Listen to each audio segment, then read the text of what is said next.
Vielen Dank.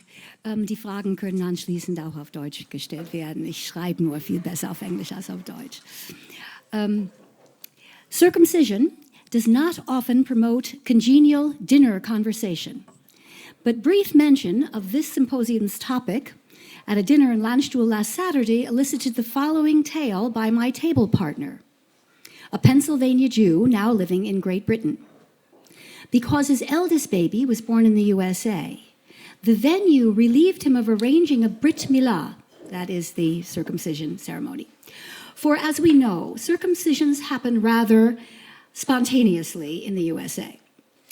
Therefore, well before the ritual 8 days had passed, his firstborn's foreskin had been severed, a fact with which he could comfort his grandfather, who, somewhat progressively, cared less about a religious ceremony and more about the clipping to be discussed.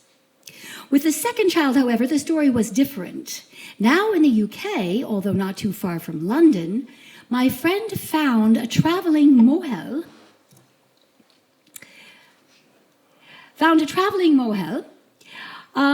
with great difficulty, and then was quite surprised at the bill.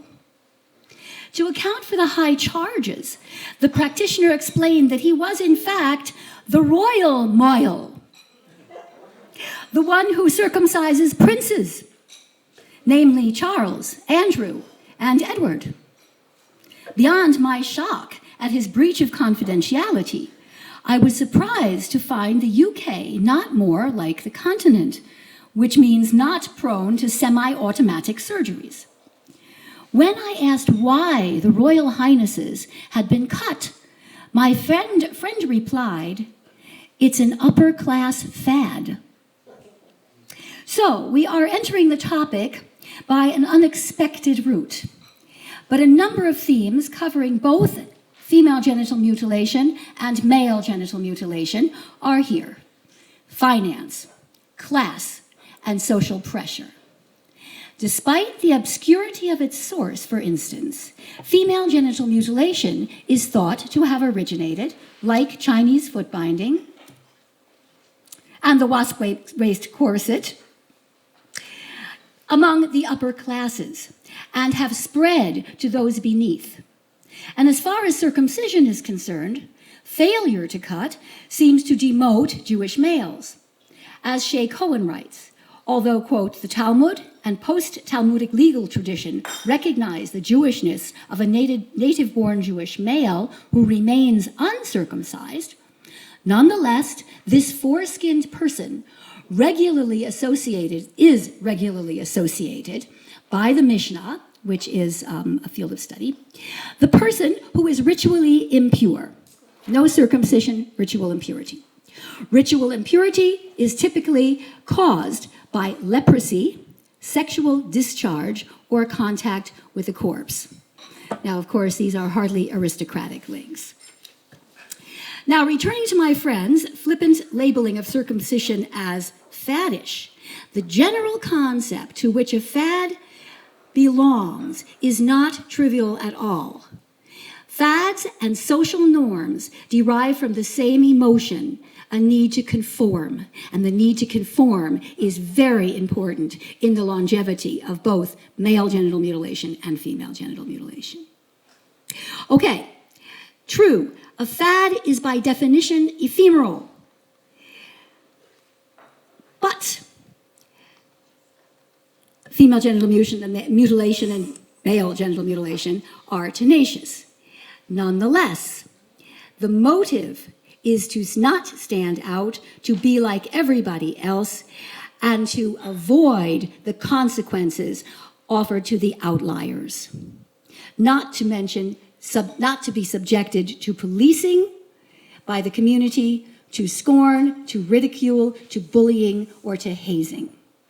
These behaviors, implicit in certain rabbinical, Talmudic, and modern defenses of circumcision, have also been recorded again and again in enforcing FGM. In other words, as Freud hinted in Moses and Monotheism, the issues are money, power, and the vested interests of those who cut. The mohels the excisors, and the surgeons, or those who seek the cutting, fathers and mothers, or, of course, the victims, as they would say, the survivors. And all of this falls under a human propensity to huddle. That is to say, to draw boundaries, to exclude and include, to separate and close ranks, to think in terms of family, ethnicity, nation, gender, and all of these are walled concepts. So, efforts to stop negative behavior start with the motives and emotions anchoring them. After all, societies that cut want to cut and deny the harm, as we have seen. And maybe you've heard that FGM is performed out of love, and circumcision too. Well, I don't believe these claims, although once I did. Then, a book edited by Chantal Zabous, to which I contributed, called Fearful Symmetries, Essays and Testimonies Around Excision and Circumcision, persuaded me to change my mind. An activist against FGM since 1977 here in Germany, I was one of the first to take up the issue in this country. I found in Fearful Symmetries Dr. Sami Aldeeb's passionate chapter revealing why circumcision, and when I use the word I mean only men, is damaging and therefore wrong. His detailed expose of the physical and psychological consequences of wounding a boy's body's most vulnerable part moved me inexpressibly. Moreover, in July 2007, J. Stephen Svoboda presented at a British Royal Academy of Medicine symposium on genital surgeries, and my belief that these men were right gained traction. Convinced to move from passive to active in opposing MGM, and I think it's important to call it genital mutilation, I abandoned my conditioning. For, like most American Jews where I was raised, mine was the common understanding of necessity, utility, and benefits in circumcision, which I should add in many cases parallel beliefs about FGM with which proponents of FGM, of girls' rights, are raised. And in the past, I admit, I argued strongly against confusing in any way the fight to stop FGM with opposition to circumcision, unable to imagine it might help the girls' cause to bring down the organized fury of religious supporters, the world's heavies among both Muslims and Jews. Specifically, in the mid-90s, when Terre des Femmes retooled its working group against FGM, one participant urged coupling male and female mutilations. This was 1995. I opposed for two reasons. First, simple campaign strategy. I didn't want to close off discussion with believers before it could begin. And second, I saw and still see greater dissimilarity in consequences and intentions. In comparison to boys, girls find themselves within a patriarchal context of relative power and powerlessness, greater or lesser affluence, greater or lesser self-confidence. Thus, from a psychological, social, and political standpoint, and even from a surgical one, juxtaposing the two bodily assaults shows how the term circumcision is a serious misnomer when applied to girls, and therefore, assuming similar genital incursions can impede campaigns, both of them. Still, I acknowledge use of the same word for both of these operations betrays a desire for symmetry or the sense that equivalent rights for females and males should exist. Without this understanding, the title of a key resource would make no sense.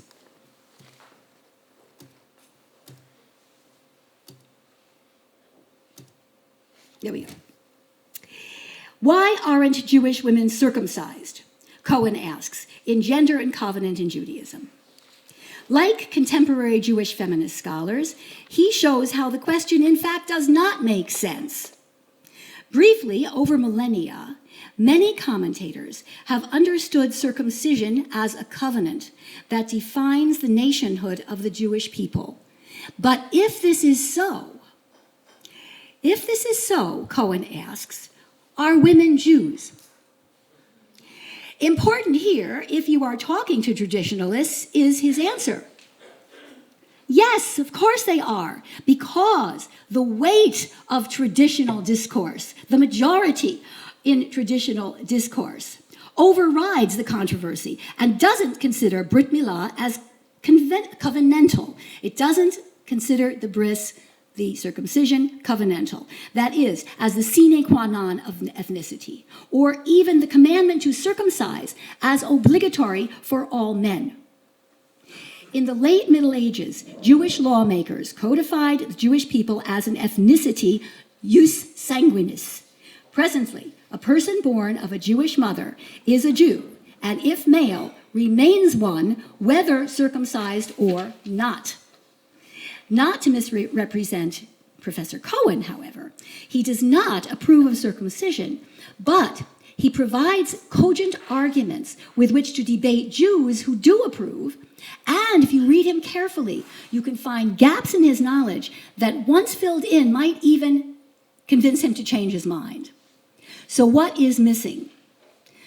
What is missing is how harmful circumcision really is, which we have seen amply today. Nowhere in his text do you find my mentors. Nowhere do you find Sami Aldib or Steven Svoboda or even Hani Lightfoot Klein, who was presented a moment ago, a major voice on both MGM and FGM.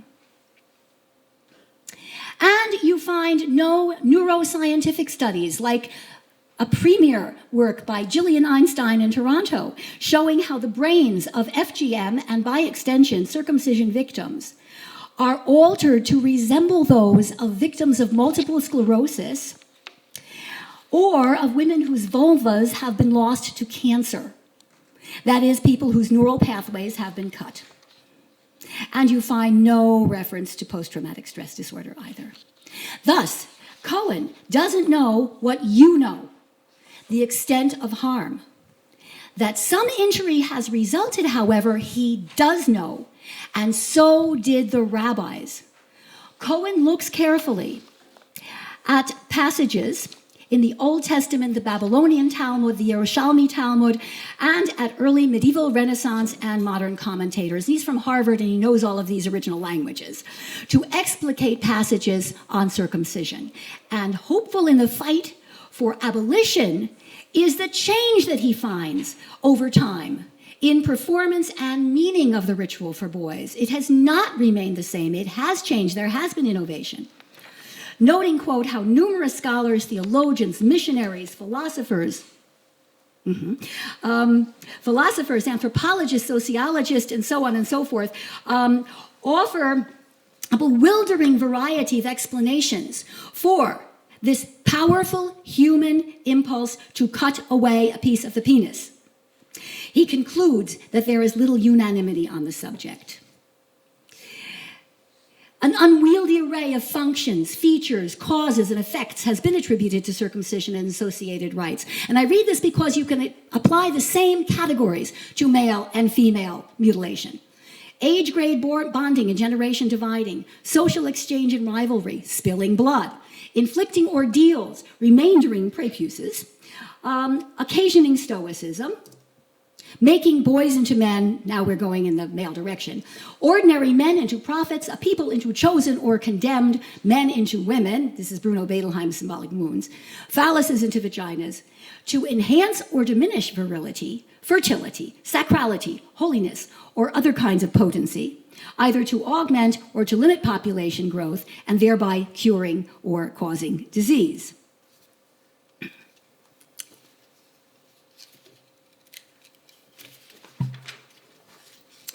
In fairness to Cohen, he references this catalog by a fellow named Boone in order to state what he proposes not to discuss, that is, the meaning or motives for circumcision. He claims a more limited aim to focus on how the Bible, the Talmud, and later rabbinic works understood what they were doing when wielding the knife. And this tells us a great deal because they understood, and this is true for both sexes, that circumcision is a disciplinary measure. Quote, Men need circumcision, Maimonides says, born around the middle of the 12th century, because it reduces lust and sexual passion, thereby allowing Jewish men to devote themselves more fully to God and Torah than they would otherwise be able to do. And why do women not need circumcision? Christians would have answered this very differently. Apparently because they, unlike men, do not suffer from a surfeit of lust. Okay, we are not lustful. And lest this female exemption from exaggerated passion be interpreted as liberating, on the contrary, it codifies women as temptresses despite what we don't do, right? Despite passivity. Eve no longer even has to offer the apple to Adam. His member will acknowledge her ontological allure, deflecting its owner's attention from God. That the unruly cock is the culprit in both FGM and MGM becomes increasingly clear. In a delightful article called The 10 Strangest Facts About Penises, Tracy Clark Flores writes, Simone de Beauvoir called it a small person, an alter ego, more sly and more clever than the individual. Leonardo da Vinci said it has dealings with human intelligence and sometimes displays an intelligence of its own. Sophocles said that having one was to be, quote, chained to a madman, end quote. That women, too, are endowed with an erectile erogenous organ was simply not known or acknowledged. When Dr. Pierre Fauldes, the surgeon who restores the clitoris, scoured medical books in the early 1980s to learn how to repair it, he found almost nothing, at least when compared to the volumes on the male appendage. There is an ironic symmetry in these observations, for Jews may be ignorant of the rebellious clitoris, but FGM cultures are decidedly not. Their awareness is best expressed in a Dogon myth of origins, which also reveals other motives to destroy or at least significantly weaken female genitalia. Alice Walker, in her anti-FGM novel, Possessing the Secret of Joy, references divine myths of origin that explain the creation of gender. The androgynous character Pierre presents the research of an anthropologist named Griol, who interviewed Ogotameli in Mali, who in turn explained the creation myths of the Dogon. In the allegory of creation, a male god, Amma, fashions a female earth, but her erectile organ, a clitoris allegorized as a termite hill, rises to prevent possession of his handiwork. He obliterates it. And this obliteration of the clitoris allows the mating, which then becomes the first break in the universal order. It is not by chance that the first break in the universal order in the Bible, too, has been read as a sexual act. Heterosexuality initiates the fall, and since woman held out the apple, even if sex promises pleasure, the impulse appears to be twinned with fear. The myth of feminine evil, the dread of female sexuality, the ubiquitous vagina dentata myths, these are standard tropes in the history of relations between men and women have been systematically chastised for an oddity of the male mind, as have circumcised men as well. Returning to Maimonides, Talmudic scholars, not unlike their Christian and Muslim counterparts, saw women as diminished, yet argued that removal of the foreskin, if humbling men physically, brought them spiritual gain. Quote, with regard to circumcision, one of the reasons for it, in my opinion, Maimonides wrote, is the wish to bring about a decrease in sexual intercourse and a weakening of the organ in question so that this activity be diminished and the organ be as quiet as possible. Should there be humane objections to the cutting, and no, Jews have challenged circumcision since as far back as the Hellenistic era, that is, the zeros. The arguments are countered by presumed agreement on sexuality's evil, together with desire for the sublime. Because it is known, as Maimonides asserts, quote, this is in the Jewish tradition, it is known how useful the foreskin is for that member. Tampering with God's faultless creature is discussed as questionable. However, the aim to, quote, perfect what is defective morally, end quote, so that, Maimonides goes on, the bodily pain caused to that member is the real purpose of circumcision. None of the activities necessary for the preservation of the individual is harmed thereby, nor is procreation rendered impossible, but violent concupiscence and lust that goes beyond what is needed are diminished. We'll say that again. The bodily pain caused to that member is the real purpose of Jewish circumcision, according to the traditionalists. In other words, the wounding aims to achieve exactly what its opponents say it does, to impede the full enjoyment that an intact penis can provide. And isn't this preemptive punishment anchored in fear? When mothers have FGM performed on their girls, they also act preemptively, more desirous of avoiding social consequences than achieving any kind of positive good, though they may think, as proponents of circumcision do, that the mutilated organ gains aesthetically, that it becomes more comely, less smelly, that is, the word perfected. A medieval scholar cited by Cohen echoes an FGM proponent's view.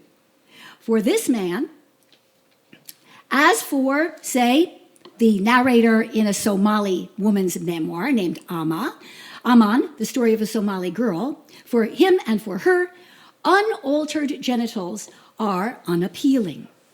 In Aman's words, when she happens to witness a European giving birth, and remember, she has been infibulated, sewn up, the natural vagina reminds her of, quote, cow pussy. Not unlike another critic speaking of her infibulated countrywomen who asks, if this were your face, would you leave it as it is? Well, who doesn't want to be beautiful? As I have tried to show, FGM and MGM are highly emotional issues. And among the emotions that feed conformity are fear, shame, and disgust. I'm going to skip a little bit here. Disgust is derived from the passages concerned with blood, and Michel de Montaigne describes a circumcision in which he is very fair-minded, except when it comes to the blood that remains on the moil's mouth for a long time afterward. The search for alternative rights for Jewish women has also included defloration. There was such a movement in the Talmudic tradition. And I would say this is also a form of FGM. Defloration on the wedding night. And there is a novel, a 1978 work by E.M. Broner called A Weave of Women, which takes this mandate to heart. So I quote from her text, "Here I am, acting upon the command that is not yet written, that the daughter of 8 days shall be pierced. What should it be called?" asks the women present at the ceremony. The new word to name this thing, they feel, should define what is done. Just a poke with something sharp to pierce it.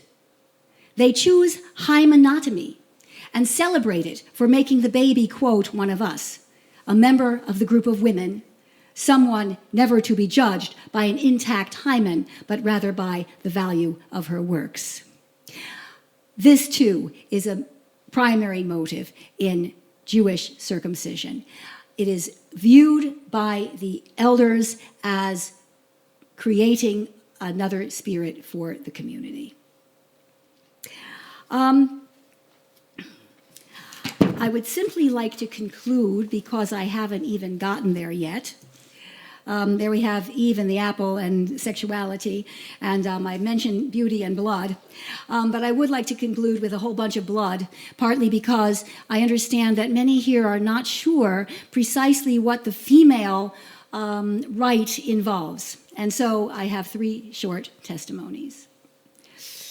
One increasingly hot morning, a scene unfolds in Noura Abdi's Mogadishu courtyard, where first Noura's elder sister Europe, then Ifra, Fatma, Muna, Suleha, and Nazra are desperate to flee, but once caught, are hurled with, in her words, fanatical violence onto an upturned orange crate. And when her turn came, Noura writes, her words now, I burst into tears. I don't want to go. I shrieked, but that didn't help. They grabbed me, dragged me to the box, held me down, and then cut both clitoris and labia minora. Quote, the sound, like knifing burlap, exploded in my brain, louder than all the women's screams. But the worst was yet to come. Noura goes on, the worst is when they sew you up. Imagine if you can, she says, a needle in an open wound. How does the little girl feel? It was as if with all my senses wholly conscious I was being slaughtered. The child faints, but on coming to, she spies blood on the floor and those parts that had been hacked off all of us, tossed in a pile. Later, I learned that someone had dug a hole and buried them in the courtyard, exactly where we were never to learn.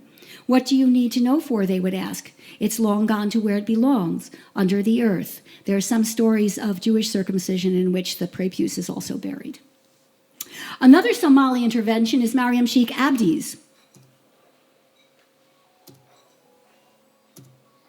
There we go, with these people. Her narrative poem, The Cut, describes not only the blade, but also the aftermath, when hot sand is poured on the gash from which her blood gushes and foams. Drawn by the massacre, scavenger birds circle and perch on nearby hills, well before what is called malmal, a mixture of dried donkey dung and herbs, is applied to the wound. And then she is tied, and then her legs are, her ties are infested with lice, and then she suffers a great deal, as you can imagine. Although she escaped the stitching, my third good friend, in fact, Senegalese Kadi Kowita is equally vehement in denouncing excision. This is mere clitoridectomy. The pain is so intense, she writes, I can't possibly tell you. It's like no other, like they're pulling out your guts, like having a jackhammer in your head. And after the first few seconds, the pain isn't only down there, but everywhere, all over your body, as though a famished rat were gnawing, an army of ants invading. The pain everywhere, from head to foot, hurtling through your womb. And the result, emptiness. My body in parts. I'd been sectioned off, cut in two. And this is both literal and psychological. I'm sure you agree, coming to conclude, that these authors' girlhoods were sacrificed to acts of force, criminal acts, in violation of numerous international agreements, including the Convention on the Rights of the Child, and there's no denying that, speaking for many voiceless female children, Noura, Mariam, and Kadi, denounce the complicity of the international community. According to UN estimates, each year adds 3 million new victims to the total. Forward UK projected that by the year 2010, nearly 210 million women will bear the scars, traumas, and risks of FGM. And of course, 4 years later, there are more. But perhaps most challenging is not necessarily the challenge to government, but the challenge to what's in here. Not a challenge, as I've written, to outside opposition, but rather to girls having internalized the values that inform these mutilations. For they are convinced that the aim of their ordeal was good.